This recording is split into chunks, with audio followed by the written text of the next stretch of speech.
Hello, everyone. Sorry about that. We're looks like we're back. Uh, I think some people are here. We just lost connection for a little bit. We've got, like I said, if anybody is on my personal channel, if you want to switch over to this week from Rockdale page, you'll be able to view the show. Thanks for joining me tonight. It is great to have everybody here. So I'm going to go say hello. It's great to be back. We're going to talk a little bit about the Board of Education tonight, and we'll dabble into a little bit with the BOC and the courthouse thing. But Charlotte Gellert, nice to have you tonight. Cheryl Moulton, great to have you. Judy Bond, great to see you tonight, Judy. Um,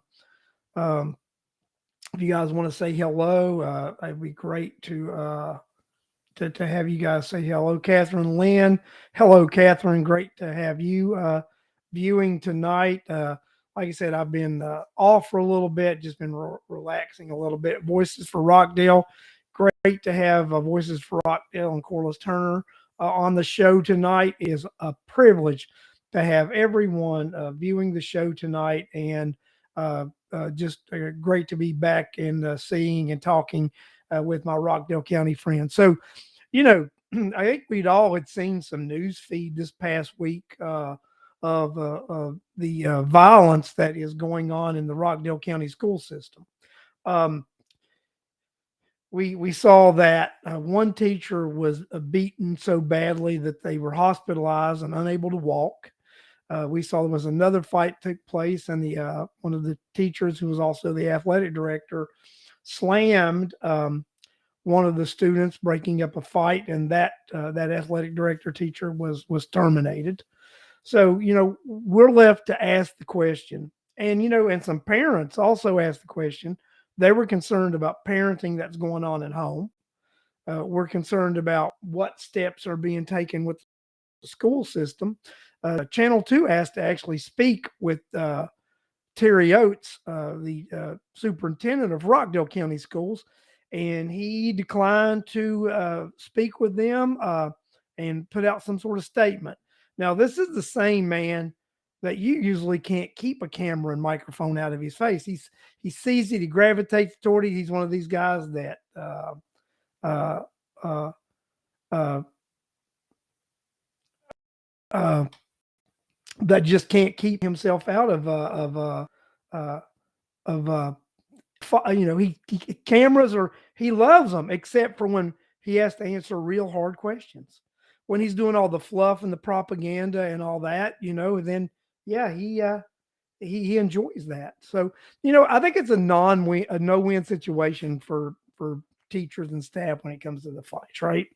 So let's just say they stand by, they don't break it up. Student hurts someone really bad. Let's say they go in, they break it up, they defend themselves, they hurt a student while do it, they get fired. I think it's a no-win situation for teachers in that situation. I really do. So I'm concerned about, if I was in that situation, I really wouldn't know what I could do or not do. I would, first of all, I'd be worried about my own safety. And if I had to harm someone to defend myself and make sure that I left there okay, that's what's going to happen for me personally. If if I had to inflict bodily harm on someone to make sure that my safety was first and foremost, then that's what would happen. Just saying that out loud. So Jill Odom, nice to have you here, Jill. Jill, former educator, really knows what's going on in the school system.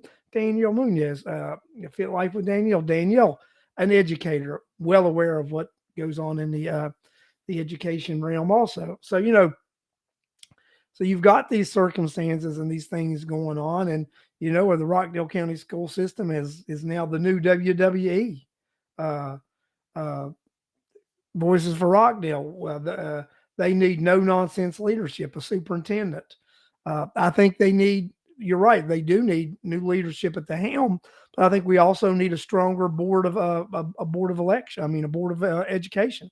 We need stronger board members who are willing to stand up and say, "Mr. or Miss Superintendent, we employ you, we hire you, and if we see this ship getting off course, and you know we give you some direction that we'd like to see this ship go in, we understand that you run the day-to-day operation, but the Board of Education has the employment of that superintendent in their hands. So they vote to continue employing or not employing that superintendent. Uh, so that's what goes on. Jill Odoms, when you don't follow policy, chaos ensues. And there, I think it's what policy fits for that particular day. That's I think what our situation comes down to is not a fluid policy that is followed all the time. Amending the policy situational, um, uh, and and like I said, Mr. Oates is one of these guys that uh,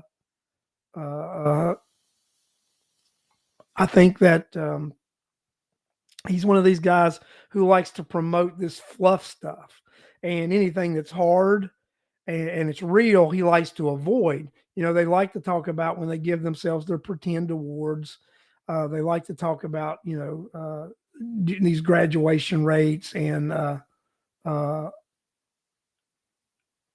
let's say, and be mindful of the timing on the last incident. It happened in December, was only brought to light because of the video.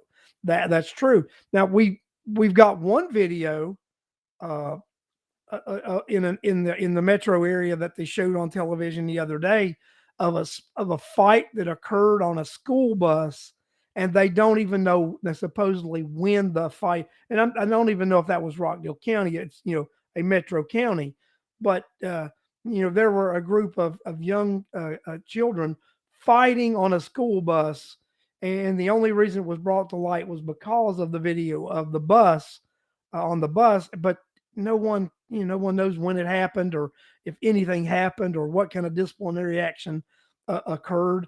I am concerned about uh, yeah, in the incident with the teacher's leg broken happened in December. I think I heard that also, and then in the one incident with the athletic director slamming someone when a fight happened. That could have been more recent here in January. My concern with all of this is safety of everyone. What's going on? What's going on with this? Well, we need to have a safe environment.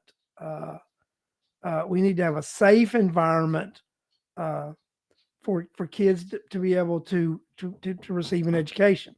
But we also need to have a safe environment for educators who are going to administer that education. Um, and when it comes down to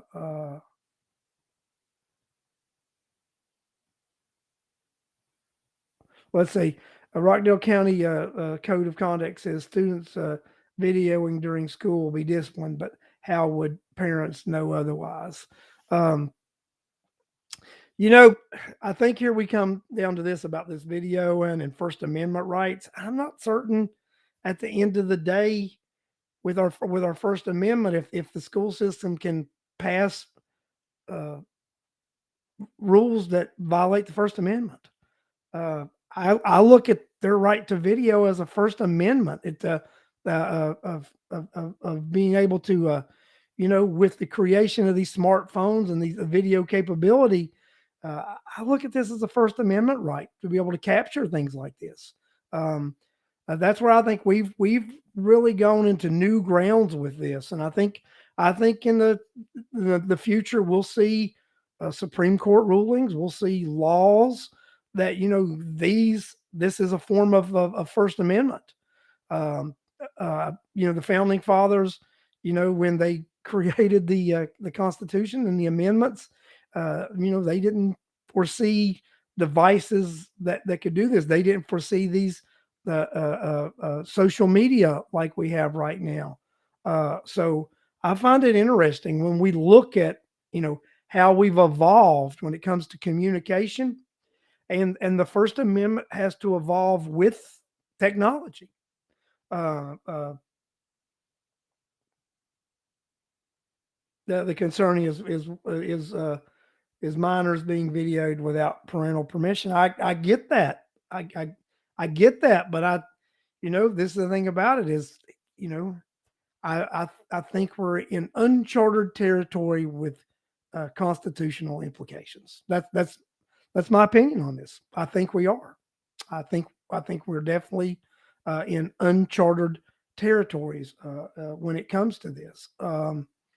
So, and then, and it comes down to sometimes the school system wants these to protect the rights of students, and sometimes they're not into the protect. Depends on the circumstances to what the board wants to protect or not protect. So it's interesting when we look at this. I mean, but at the end of the day, it's more than just the rules of the school system, because we look in culture today. Uh, we look at the violence in the streets. We look at the violence in our neighborhoods, and we see this violence spilling into our school system. Uh, I love to support the arts and such. So my wife and I went to Heritage High School this evening, and we went to watch the theatrical performance there. We love to go there and watch the theatrical performances at the school. I've not been there. This will be my first time, our first time since the COVID stuff and everything, right? So we went and watched their rendition of Footloose. It was great watching those youth explore their talents and to put that show on. And I love to support those kind of things. And when I think about, when I went to school and it was much different. It was a much simpler time. And I look at, what these kids are going through, and I look at this violence that's in the streets, and I look at this violence in the neighborhood, and I look at this violence that's in the school system. And, you know, it doesn't stem from the school system. The violence stems from home. The violence stems from media. It stems from the games the video games kids play. It stems from the television programming that they're inundated with when they're 4 and 5 and 6 years old, and these things of violence that they're subjected to. Then you children come from single family homes where they don't have a strong parental structure, and then when children do bad things, you have parents defending, that type of behavior. So, I mean, we've got a lot of things that have gone wrong, it, you know, and the school system is part of it. The school system is part of that which has gone wrong, and our culture is another, a big portion of what's gone wrong as well. So America, we need to really look at where we're heading, how we're heading there, and what we need to do to correct our path. We really need to do that. We really need to look at the direction America is heading, and that we've taken a wrong turn somewhere. American culture has taken a wrong turn where we don't care for one another like we used to, and that uh, and that life is not as precious to us as it once was. We'll have all these rage shootings on the highway now. It's every day we hear of someone taking a shot at someone else. A road rage kind of thing. Uh, and we look at these things, and it's like, America, we need a reset. We need to realize that we need we need to take a deep look at ourselves and the direction that we're going. You know, back in the day when it was not frowned upon for us to invoke the name of God and to invoke prayer and to call upon you know, our Lord and Savior to interject His wisdom into us. That's a frowned upon thing now. Um, you know, we would, you know, we'd rather, you know, like I'd say, uh, turn our lives over to the pseudo gods, to you know, to the Olympians, uh, the gods of Olympus, than we would a real God. So, you know, guys, we've got to take a deep look at what's wrong with America and what's wrong with American culture, because that's the root of the problem that we're having in our school system right now, and it's manifesting itself in the schools because the kids see this in every aspect of life. They see this behavior everywhere, and we don't think it's not going to find itself in the school system. It's not going to manifest. It's there. Of course, it's going to manifest there. So we have we need to look deep inside, and we need to realize that it could be our fault that our kids are lashing out and behaving this way. Parents, it could be our faults. Uh, Teachers, it could be our faults. Uh, Superintendents, it could be our faults. So we need to do a deep dive, look deep inside. What can we do? I mean, this is just starting a discussion.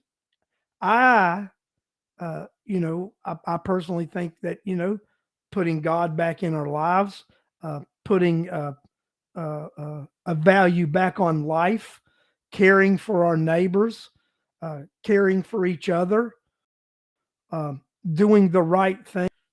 Those are some of the things that we can do first. Caring about the, you know, the kids in the neighborhood, caring about one another. That's something we can do. We can care about one another. We can eliminate greedy politicians.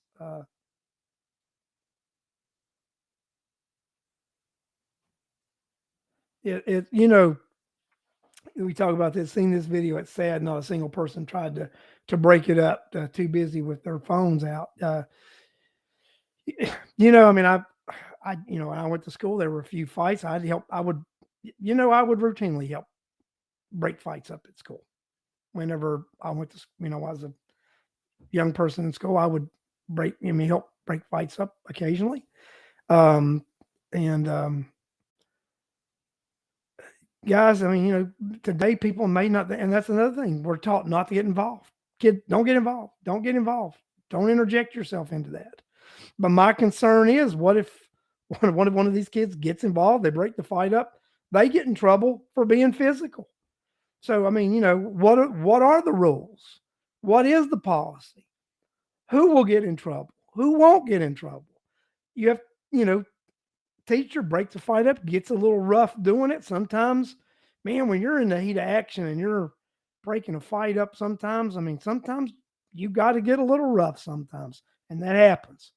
And you know, so you know, you know, some people may be afraid to do it because they may have to get a little rough to do it. They may start, you know, fear for themselves. You know, I can't fault them for not breaking the fight up, because whose responsibility is it? And you know, at the end of the day, if teachers break fights up and they get fired, they need to quit breaking fights up. Teachers don't break fights up, they get fired. They're gonna, you know, what you'll have them doing is start turning the other way and running, so they pretend they're not even in the area. That's what you're gonna have. So you know, so you've got to develop policies with that and stick with it, make it routine. Guys, I think that, like I said, it's a deep dive. We need to look inside ourselves, look at our culture, look at what America has become. Our education system and what's happening there is mirroring what's happening in America. It's mirroring what's happening in America. So, Alex, hey man, what's going on? Just here talking about the WWE school system that we have now, with all the ruckus going on and all the craziness out there, and just saying, that that it's more a cultural thing than it is, in my opinion, just a school thing. Beings are inundated with violence from the time they're born. They see it at home, they see it on the streets, they see it on TV, they see it on video games. So that when they manifest this in the school, we're somehow supposed to be surprised by it. And then, that the school system probably doesn't do a very good job of mitigating it. And, and as far as the rules goes of who breaks it up, are you responsible? Are you going to get in trouble if you touch somebody? I mean, it's a complicated mess. It's a complicated mess. Someone said the schools aren't overcrowded. The enrollment has dropped this year. There is no consistency or accountability. So, I mean, there's where I think we're looking at people. I mean, I think a lot of people aren't happy with the superintendent. We did an election, a ballot question. We asked Rockdale County residents, do you think the school board should fire Terry Oates? Over 61% of individuals who participated in that ballot question said that Terry Oates should be terminated by the school board. So, I mean, that's a sentiment that's out there in the community now.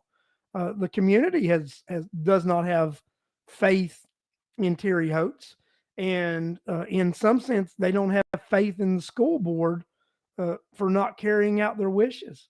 But uh, the wishes and the will of the people are something that's not carried out most of the time.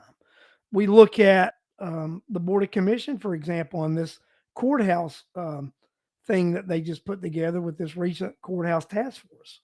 This courthouse task force wasn't put together to find the best reason, rhyme, or way to build a courthouse. This task force was put together to commission the facility that the Board of Commission wants, which includes an admin complex.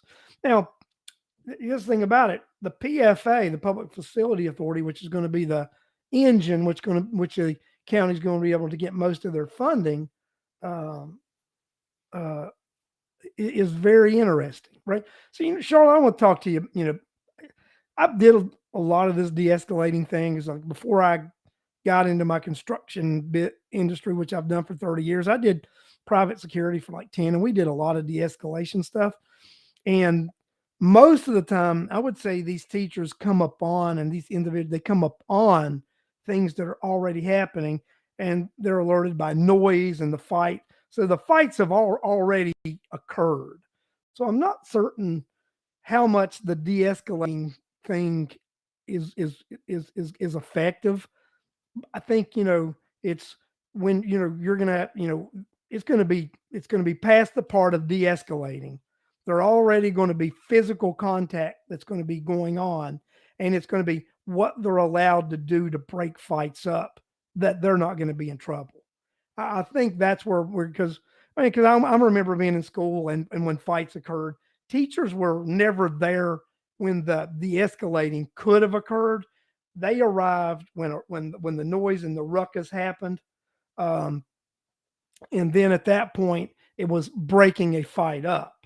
I think it's very rare that educators are there for the de-escalation point. So I don't have a problem teaching it, but I think the big thing is letting educators know what they can do when they come upon a physical altercation. How far can they go? What can they do? And and at this point is they have to be concerned for their own physical safety too, because remember, we've got a student that beat a teacher so bad that that they couldn't walk. Uh, I'm going to put this one up here because it echoes what I said. So Angela says staff is trained in de-escalation. It is often too late as the students fight the fight so quickly, and that is correct. I mean, this could be stirring for festering for a minute, and then when the educators come upon it, fight's already going on, and it's not de-escalation at that point. It's separating and breaking up a fight, which are two different things. That's you don't went beyond the de-escalation stage. So then it's how much force and what can you do? And then at what point, when you feel threatened, can you escalate the force that you're going to use to defend yourself? Because that happens often when breaking up fights. Um, when breaking up a fight, sometimes the violence spreads into you. Uh, uh, it spreads over to the person breaking the fight up. So then you end up, having to get more physical than you intended to protect yourself. So I think I mean, if people in the chat, how many of you have ever broken up a fight? How many of you have ever broken up a physical conflict? And I'll tell you, I have broken up physical conflicts. And when I was in the security thing, I on a frequent basis would do that, and several times that breaking the fight up spilled over in me having to defend myself and getting physical myself. So Danielle, I want to just put this up here. Thank you, Danielle. A lot of the de-escalation training the staff gets is garbage. It is boxed program that the school system buys, and the teachers just check a box. And I agree with that, Danielle. So it's in the construction industry, we do something called toolbox talks. And these toolbox talks are tools that we use, that we have these weekly meetings, and everybody comes, you listen, you sign, they get sent in, and they get put in these different criteria, because the different organizations that we belong to require us to have so much continuing safety training, and it's garbage in, garbage out. So okay, this is the thing about it. I'm going to put Jill's comment up here now. Few referrals to law enforcement now because the leadership does not want negative press. So you see that, right? And the court does not want to criminalize. So we've got these catch-22s in there. So we see what's going on. So there are little consequence to the kids for fighting, very little, but there could be big consequence for the educator who breaks it up, who then has to in turn get physical themselves, maybe to defend themselves, and then they have the risk of losing their job and not being able to continue their chosen profession as a teacher. So are all state incidents reported to the state BOE? Just speaking from the outside, I'd say they try to keep as much of it hushed and in-house as they can. Angela said no. I answered that question not even knowing the thing. So this is why Oates wants his own police department, keep it all in-house. So we know now that the Rockdale County Board of Education likes to keep things in-house and closed up. Guys, it's one of the reasons they do those executive sessions.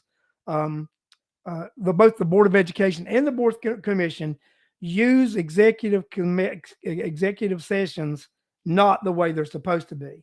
So executive session is only supposed to be used like when they're talking about personnel or like student issues, right? So these entities, and this is all across the state of Georgia, they use these executive sessions to talk about and do things that they want to keep secret. So we've got to realize they're going to use these executive sessions to keep things secret. They're going to keep things as much as they can in a bureaucratic part of the education board of education, that atmosphere, so they don't have to share these things with the population. Then they're going to use the pretense of student privacy to make sure you don't know these things. Well, they don't care about student privacy. They care about the image and the people in the community not knowing about what's going on. So I had a good friend of mine call me this week, and he was asked to be on the E-SPLOS subcommittee. Okay. So now what the E-SPLOS subcommittee is not an oversight committee. It's the committee that they're putting together to actually push and get the East Blast back on to be voted back in. So, and my friend said, well, I asked them what the responsibility is. They were being vague. They didn't want to say. He called a couple of people he knows, me being one of them. Said, no, this is what they're doing. They're wanting to put a citizens group together to go and campaign for the East Blast, which is going to be on a special election this coming November. I intend through the Rockdale voter to actually oppose the East Blast. And this is the thing about it. When a SPLOST or an East Blast is a special election, you have a really good chance of beating it, because only people who go out and vote in special elections are people who are motivated to go out and vote in a special election. So I think the way the property taxes go down, senior citizens are not happy that they're having to pay property taxes. To my plan is to let senior citizens know how their tax dollars are being spent, how they're being manipulated by the education system, and get them to turn out in droves to vote no for the East Blast. The only way as citizens that we can control government, control elected officials, is through the purse strings. And it's through things that we have the ability to do when they put initiatives that require taxing us additionally on the ballot. We need to say no often. We need to say no, not without, because the East Blast does not have a citizens oversight committee as far as how to spend the money. That is at the discretion of the school board and the bureaucrats. The Board of Education doesn't really even have a say on that, because the superintendent and his folks that are bureaucrats, they dictate how all the spending is. Our Board of Education doesn't do anything but rubber stamp what the bureaucrats in that want to do. I actually think it's time that elected officials step up and take more charge, because they can. I know what the law says and what how it's supposed supposedly run, but when you're a group of individuals and the superintendent works at your will by your vote, all you have to do is say, we'd like to see these things happen, or we won't renew your contract. Those things will happen if they know you are serious that you will not renew their contract. Don't you think that if we're going to pay somebody near $250,000, they need to live in your county? Don't you think that the school superintendent needs to live in Rockdale County? If you're going to be the person that sets the guidelines and the goals, but the guy has had school age kids attending school, and they don't even go in this county. So, as citizens, and and then I know someone who was questioning whether the graduation should occur in Rockdale or DeKalb, and well, you don't even have a kid in the school system. What's it your business? So, first of all, that person was a taxpayer. More people pay taxes in this county. This is just fact. I doubt the majority of the parents that send their kids to the schools actually pay property taxes. They rent.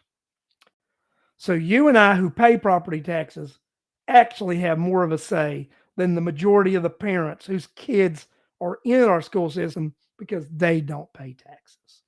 And that may, Larry, you've got the wrong approach to that. No, I pay for that system through my school, through my property taxes. And I do have a say. Each and every one of you has a say in how our money is spent. And it's time to send a message. And a good way to send that message will be this November when we say no to the East Blast. We say no, not another dime. No, well, in this case, not another penny until we have a say. Not another East Blast until we have a citizen oversight committee. We need to have a citizens oversight committee to determine how our hard-earned tax dollars will be spent, and especially a tax dollar that we vote to give extra and above what we normally would pay. It's not asking too much. It's asking the right thing. So, citizens of Rockdale County, if you really want to impact and make a difference, we're going to have an opportunity this November to actually vote down this East Blast. And then in 2024, we're going to have an opportunity to elect some new school board members who will stop the nonsense and stop rubber stamping the incompetence of Terry Oates. I will not call him Dr. Terry Oates. I'm going to stop calling him the superintendent. Just going to call him Terry Oates, because to be called superintendent or doctor, I have to respect you. If I don't respect you, just going to call you by your name, Terry Oates, and that's good enough. It just be lucky I don't call you hey dude, because that probably may come next. That dude that's sits up there and calls all the shots at the school board. That dude, I'm just going to call him Terry Oates. So Terry Oates needs to go. We need to vote down this East Blast, and we need to elect new individuals to the school board. So I'm going to put this up here because this is absolutely true. There are no performance objectives for his bonus. That's correct. It's basically if he writes his name correct and puts out a little sheet of this and that, and then turns in the paperwork that they give themselves an award, he gets a bonus and shows up every day and spells his name correctly. It's that kind of nonsense that's in those contracts. It's not very hard to do. It's not very, and there are things that they can manipulate to make sure that they get their bonus. So, guys, I'm telling you right now, we can make a difference in Rockdale County. We really can, and we can make a difference through the ballot box. And I think that if we unite and work together, that can happen. Well, I have beat that Board of Education up for about 40 minutes or so right now.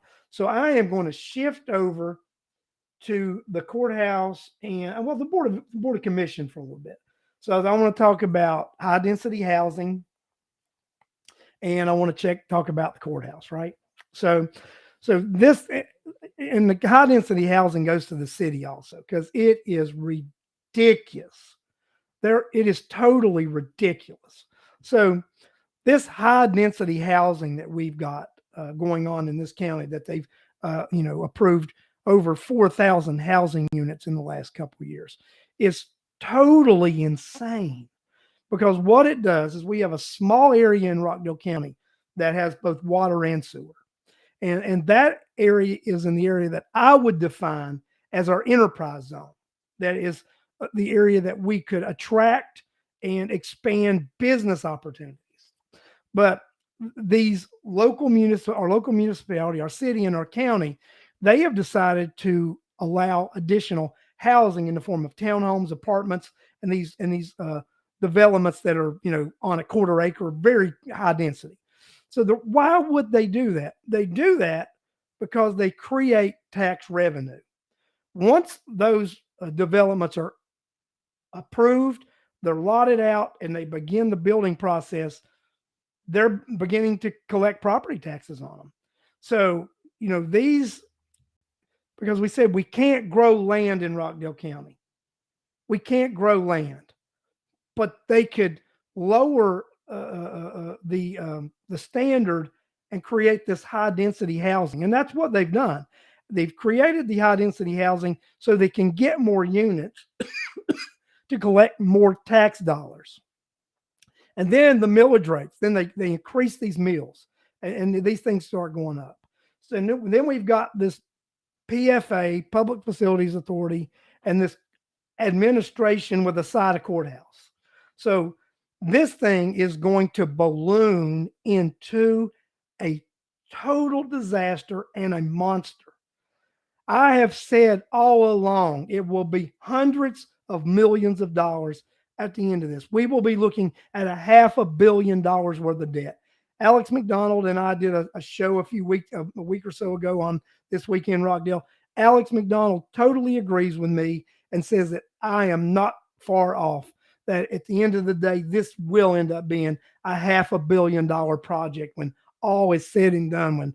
When change orders and cost overruns come into play, you and I, the taxpayers of Rockdale County, will be on the hook for a $500 million of debt. And that's not fantasy, that's reality. I don't think you and I want to be on that kind of a debt payment program. Then when we're looking at the Board of Education and the nonsense they do, the city of Conyers, they're not much better. They're just better at lying and disguising.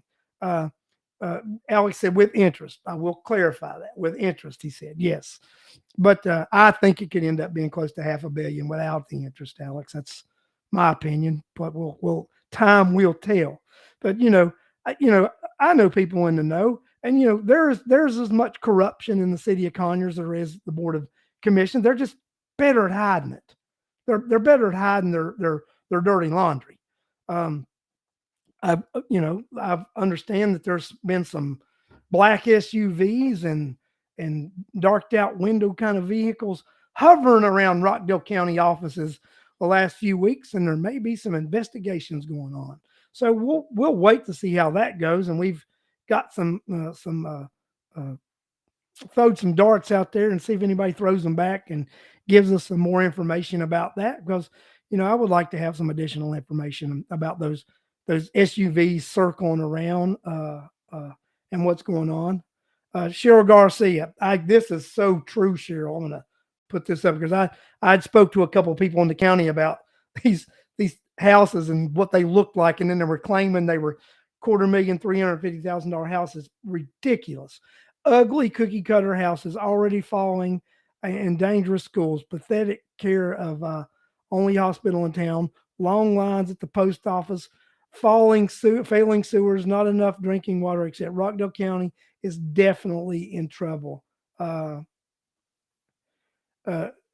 long before more land is needed is what Clayton says. Like I've said, guys, we can't grow land. And then George Kilichek has informed me that the Corps of Engineers is on its way. They're going to be here this week for a meeting and a look see. So we've got the Corps of Engineers coming into Rockdale County to look at our water infrastructure right now. They are concerned about our reservoir and the streams that feed our reservoir. So Rockdale County, we have a lot of problems right now, and we have people who are not bringing solutions, but they're adding on to the problems because they're not being transparent, and the only thing that they can figure out how to do is hit you harder and harder with more taxes. And that's the reality. That's the reality that we live in as citizens of Rockdale County. And then what can we do as citizens? As citizens, we can fight back. We can say enough's enough. We can go to the meetings and we can voice our opinion. We can come up with our own ideas and we can put our own candidates forward to run for these offices that will invoke the will of the people. We can start by some school board members. We need to replace at least 4 of those members out of the 5 this coming cycle. Replacing all 5 of them would be good. But if we replace 4 of them, I think we've got the vote edge. 4 people that see things the way that will help the citizens of Rockdale County. We can defeat the current chairman of Rockdale County, Oz Nesbitt. We can send a message by not sending him back for another 4 years. And this is a doom and gloom prediction that I make. If Oz Nesbitt is reelected, Rockdale County is lost for 20 years. If Oz Nesbitt is reelected chairman of Rockdale County, stick a fork in it and go away. There's nothing you can do. We are done for 20 years at least for the damage that he will be able to do in another cycle of him being the chairman of Rockdale County. And that's reality. That's just the policy that he brings. We've seen what he does with raising taxes. We see the type of leadership. If we elect him, then we've got this, guys. We can make a difference here in Rockdale County, but it's going to take tough decisions and it's going to take hard work. Just ask you to stay tuned to this show as we will bring you more details about more things that are happening. We're going to talk about things that elected officials don't like and they don't want you to hear. They don't want you to know that the school system is in disarray. They don't want you to know that the city and the county are both corrupt engines, that one is just better at hiding it than the other. They don't want you to know these things. But as a citizen of Rockdale County, you deserve to know. And I'm somebody that's going to continue letting you know where we are and where we stand. I want to bid you all farewell tonight, and I want to thank you for joining me tonight as I come back. Next week, I will not be on Sunday. I'm going to be doing a Saturday show because I will be going to a Super Bowl party for the first time in about 6 years. So I'm going to attend a Super Bowl party, and I'm going to enjoy that Sunday evening. I really don't care who wins. My team's not in it, but I hope it's a good game, and I want to enjoy fellowship with friends. I will be doing a show Saturday night at 8 p.m. I will schedule it. I'll advertise it on Facebook. Until next Saturday, I look forward to seeing each and every one of you. Have a blessed week. And remember, together, we can reset Rock.